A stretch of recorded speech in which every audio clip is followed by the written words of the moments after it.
Aujourd'hui, je te parle de la trilogie Le cycle des secrets de Manon Fargeton.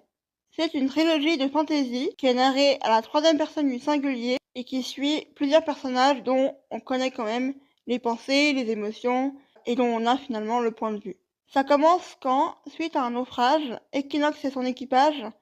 se retrouve sur la banquise et découvre une caverne dans laquelle il y a un masque, et toute personne qui touche le masque acquiert des pouvoirs magiques ainsi que l'impossibilité de mourir de vieillesse. Et en fait, ils acquièrent une magie qui se base sur les secrets. Or, dans ce monde, il y a une cité, Aletheia, qui veut dire vérité en grec, qui a un système de caste très fort, ce qui est très propice aux secrets.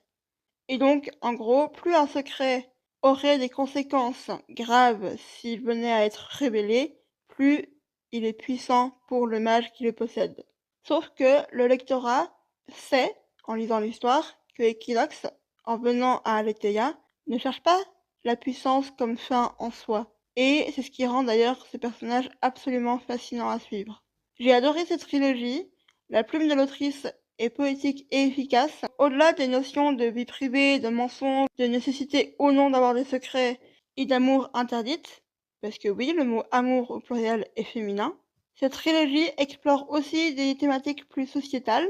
comme la hiérarchie et la place des femmes dans la société. Le contraste entre Aletheia et son gigantesque voisin, l'Empire étoilé, est très bien mis en relief par un personnage qui vient de l'Empire, mais qui est fait captif à Aletheia, et qui est choqué en fait de voir des femmes à Aletheia diriger des domaines agricoles ou avoir des positions de pouvoir, puisque dans l'Empire, les femmes passent simplement de la tutelle de leur père à celle de leur mari. Et en fait, dans certaines de ses vidéos ou aussi à une conférence à laquelle j'ai pu assister, l'autrice a expliqué que son processus de world building pour cette trilogie